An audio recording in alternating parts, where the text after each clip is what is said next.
Hello, welcome to Jacob's Workshop.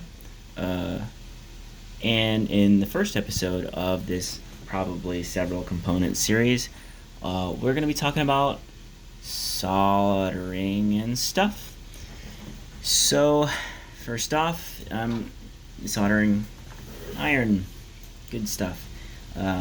You have your tips. Now, soldering irons have many different tips depending on the kind of thing that you are looking to do. Some of mine have fallen out or whatever.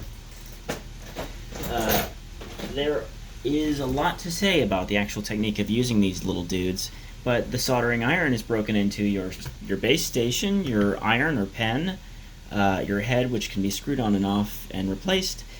And on this holder, you have a brass wool and a wet sponge. Over here I've attached this. This is a tip cleaner.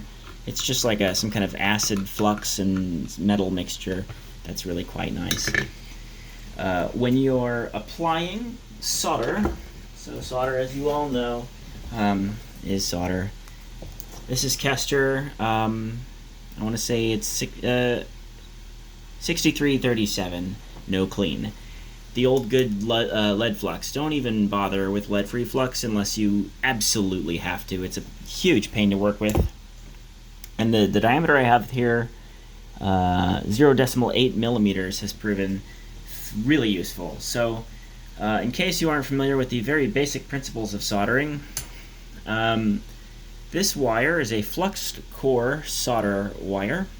So that means that it contains the flux, and the flux is useful for melting off the oxides of the joint that you're trying to attach something to so that it will stick. So you can see the iron is powering up here. It's probably set at like 650 maybe, I'm guessing. Here we go. Doop-de-doo. Putting together this old arm station here. Haven't used these in a fair bit of days. Hey, what better time? So, first we're gonna just, solder some random junk. So, I'm gonna bring, and I did bring, a piece of wire or two, or three up here, as well as some tools. Surely I did do this.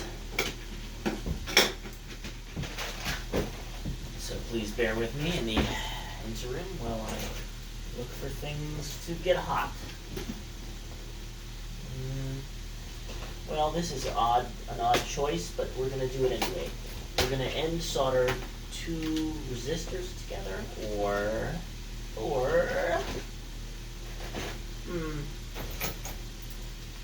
that's a shame. We're going to bring the wire I had thought that I brought. Okay, we'll pick this up in part 2.